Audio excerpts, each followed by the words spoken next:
So stopping goaltending. Yeah. When did you get the idea to found a place like this? So I actually got the idea in 1999. I was working as a junior coach.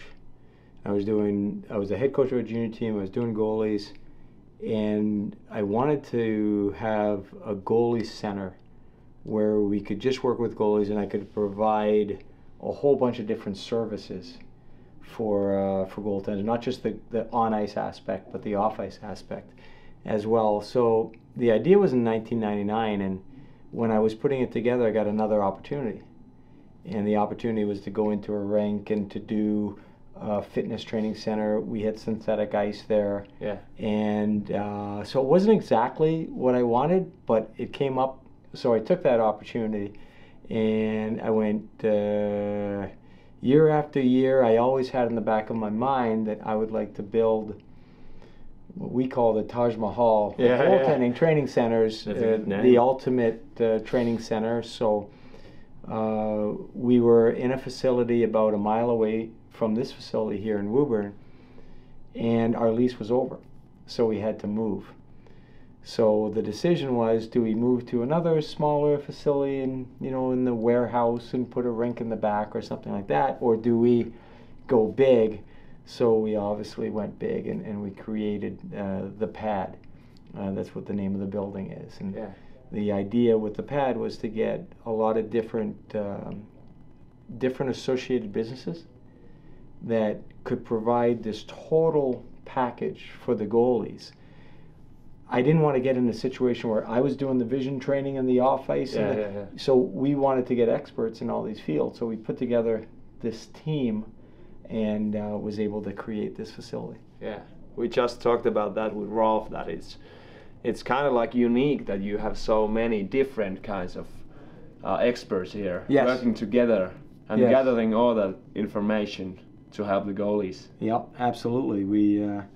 We're working with a nutritionalist right now to bring a nutritionalist in. Yeah. So that's I don't know what else would be left after that. Yeah. Yeah, that's true. Yeah, there's not really much unless we got into equipment, and I don't want to get into equipment. That's a whole different beast. Yeah. So that's really typical in Finland, that we have a training center and then there is a hockey shop or that kind of stuff. So that's typical, and perhaps in US too, like normally. Yes.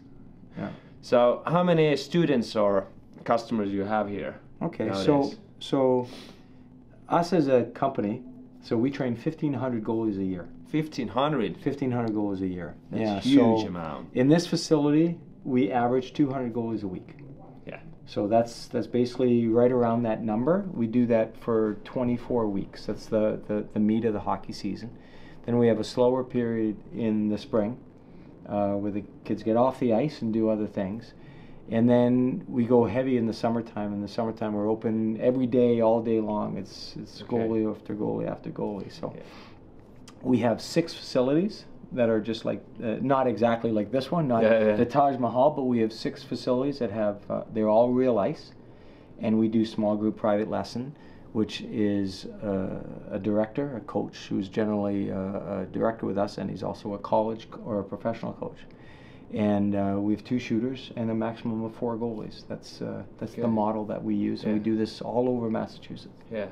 Yeah, we prefer the same, that we are running camps too, that always 2 goalies per each net, and 1 director per each net. So that's good quality there. Yeah, that works out really well. It works out because I just find I've done private lessons. I do private lessons, and it's so much more dynamic when you have a group, and you have a small group of 4, a max of 4, 2 goalies per net. It makes it fun, and then we just believe at the end of a session that the competition is important. That's true. So we do our skate at the beginning, we do our lesson plan, and then at the end we do competition. We have fun, and we just let the kids play. Okay. Yeah, that's important too. The fun part is perhaps the most important thing here. And you have to end. You have to end with the game. You end with the game. Yeah. Okay. What's your philosophy? What's my philosophy?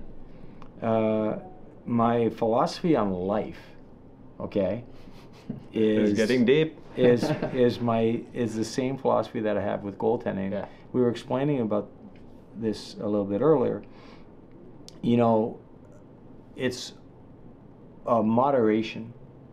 So when you talk about life, I love chocolates. Okay, so it's okay to eat chocolate. Yeah. But maybe not eat chocolate every day. Maybe, you know. You hear, Rolf? Yeah.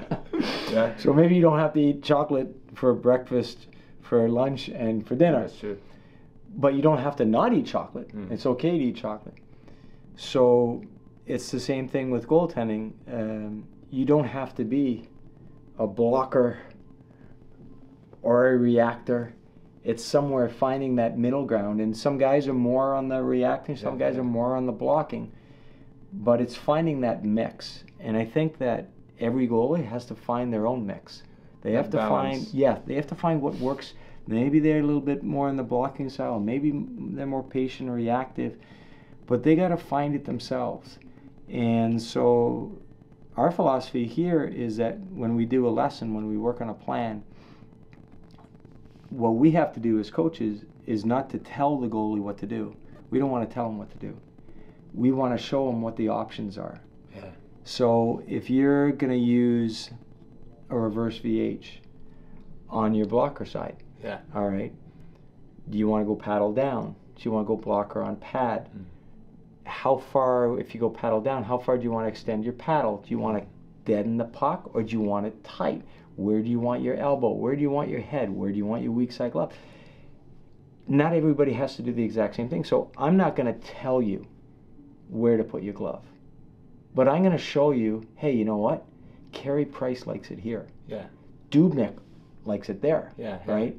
And then I show you, and then we do the drills. And then you try it. Yeah. And like, what works for you? What's comfortable with you? Yeah. And then if, for example, you're playing and something goes wrong, it's, you know, you're giving up goals, and well, geez, you know what? I'm gonna work on the way Carey Price does it because my way isn't working. And I think that's our job as goalie coaches. Yeah. I don't think it's to tell the goalie what to do. Exactly. I never like being told what to do. I don't tell advantages and disadvantages. Exactly. Yeah. And you talk it through because maybe a system that works for you isn't going to work for me, and vice versa. Yeah, true that. And I think that we're always learning, and we're always watching the other guys. I think it's so important to be able to watch other goalies and figure out what they're doing, and then you take it and you try to put it in your game.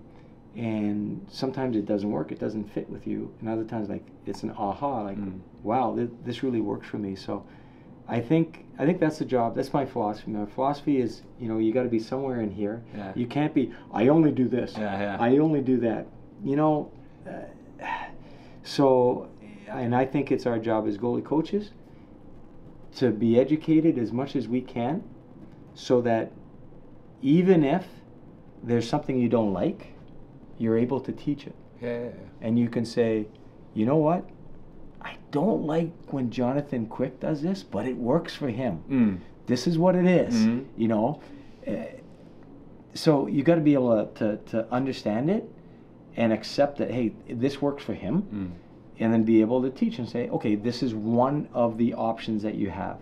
And then you leave it up to the goaltender to work on it, to work it through, and then to continually work on the game, because I think one of the most interesting goalies I have is Corey Schneider. Yeah. Because, so Corey comes back every summer.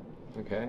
And every summer we're working on new things. It's like I always say, you talked about my book earlier.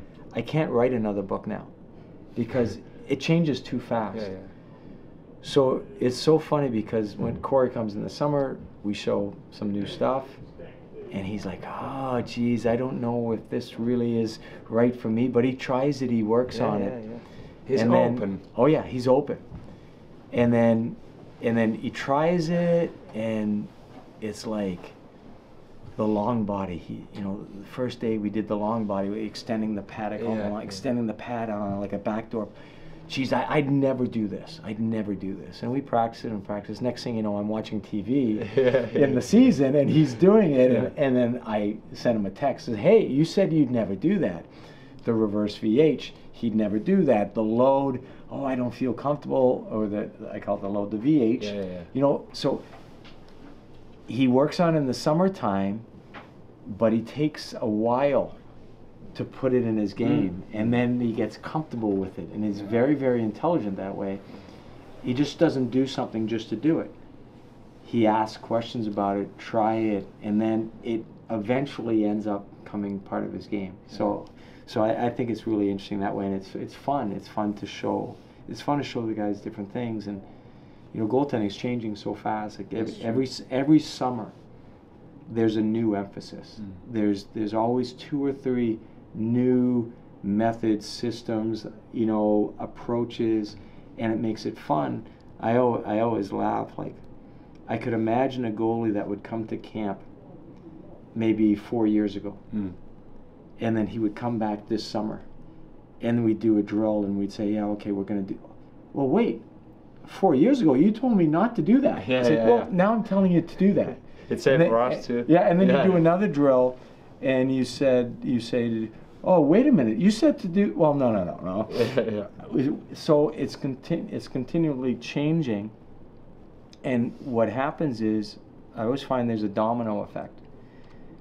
So if you look at when we started with the reverse VH, and the drills that we were doing, so the reverse VH, you know, a tight situation from a dead angle, nice blocking technique, that was that.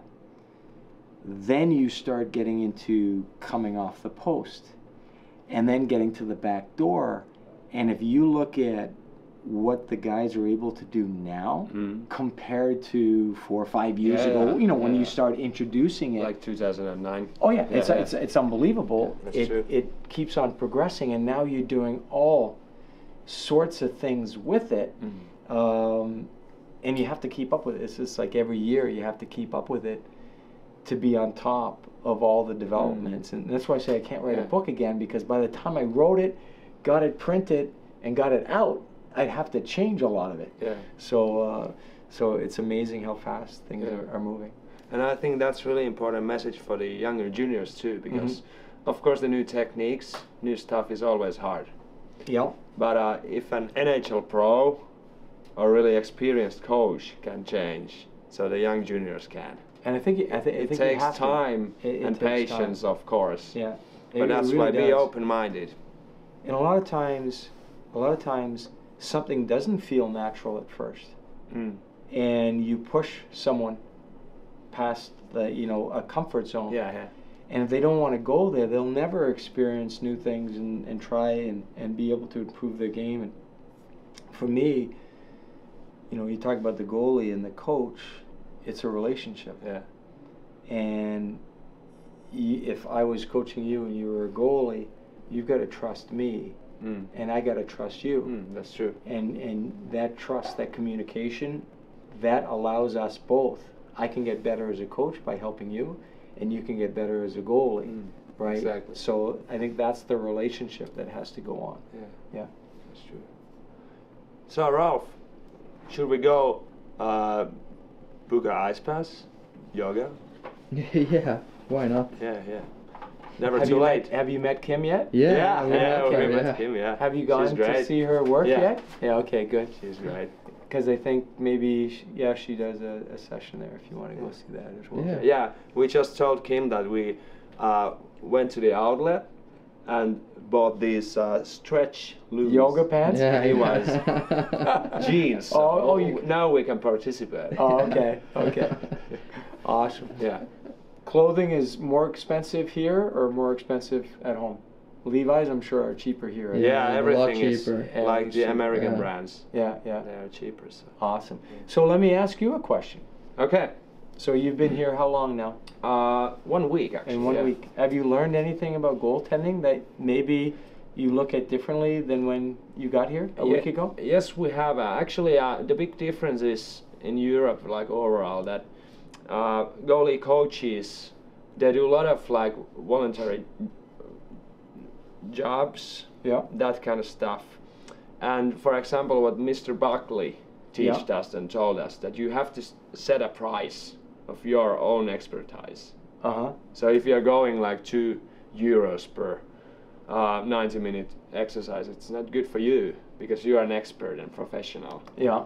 So Finnish people are kind of like modest, and a lot of voluntary coaching and stuff. So and commercial stuff is really like banned in Finland, so nobody likes it. Oh, okay. So everybody is laughing if you are a goalie something. Oh, okay. Like there. Gotcha. So the culture is really different. Yeah. We have a lot of goalie coaches now here. Goalie coaching is so funny because I started 19 years ago. Yeah. Doing the goalie coaching, and at that time, to do private lessons. Yeah. Was way out there. I mean, really, you go just for goalie training, just you and a goalie coach, and it was all one-on-ones back then. And it's so funny now that you look at it 19 years later. If you don't go to goalie training, you don't go to goalie. You're a goalie and you don't go to goalie training. Yeah. So it's really astonishing where it started to where it is now, and what that's led to is a lot more goalie coaches. Yeah. And one of the concerns that I have, being an old guy, is that one of the things that I hope the young goalie coaches can remember is that a big part of this position is patience, reading the play, and reading the release of the shot. And we are so fortunate to have teachers and coaches that understand the technical part of the game. And there's so much technique to the position now. One of the things that I worry about is that we go too far on technique and we forget that you have to teach reading and reacting and patience and waiting the shooter out and thinking about the play and reading what's going to happen and making a save, knowing how to make a save. Because if you teach the kids at a young age to block, well, at some point they're going to have to make saves. That's true. And if they're not programmed through their muscle memory to be able to react and make a save, then they're dead. That's so true. They have a limited ceiling, right? Yeah. But if you can combine the technique, right? Yeah. If you can combine the technique with the reaction, you can really create a strong goaltender. And my fear, from being one of the older goalie coaches, my fear is that when I watch some of the young guys work, it's so much about the technique. And the details. Yes. And I always say the fear for me is that they suck the goalie. Yeah. They suck the athlete out of the goalie. All right? Because you need to have that athletic ability to play the game. The it's a primitive game. instincts. Absolutely. And if you get too programmed, then you pull it right out of the goalie. That's true. And we can do that as goalie coaches. We can suck the goalie right out. Yeah. So you have to have that mix. And when I watch and I listen to some of the younger goalie coaches, they're so smart, they're so well educated, they're so technically based that it's easy to go on the technical part. It's fun to teach, there's a lot to teach, but you also have to spend time on patience and reacting and making saves. Yeah, that's true. Actually, I noticed the same thing, and I get worried because I coach like the youngest guys are 7 to 10 year old, and we have a group. And then we had this rebound exercise. Puck was there, and goalie was here on his knees. Yeah. And I said that there's one task: save that puck. And the player hit the stick on the ice, and the goalie had to go. Yeah. And all the guys, 7 to 10 years old, so really young guys. Yeah. So they did one push, technically perfect butterfly slide, but no chance making the puck. Exactly. And you know what we did after that? 1 month, pad saves, splits, breakaways. Just to get them Absolutely, just to get them play. Not that you want them to do it. Yeah. But sometimes. Yeah, but it's really. Sometimes you have to do something crazy to make a save. Yeah. And it's really important to tell when to make it. When to just throw your mask towards the puck or stick or do something. Do something. To sprawl there. Yeah. We learned that from Dominic Hasek. Yeah. Right? Do something to get a piece of equipment as close to the puck as you can. Yeah. And I think we have to blend that in, and I worry a little bit that we're getting too technical at a young age, and I think in the long run it's going to hurt us. So we still got to remember the puck's there, you're over there. Yeah. Find a way to make a save. Yeah, like the head coaches say, stop the puck. That's your job. Find a way to stop the puck. Why is it so hard? Absolutely. Just stop it. Yeah. Thank you, Brian. Okay, it was a pleasure. Thank you.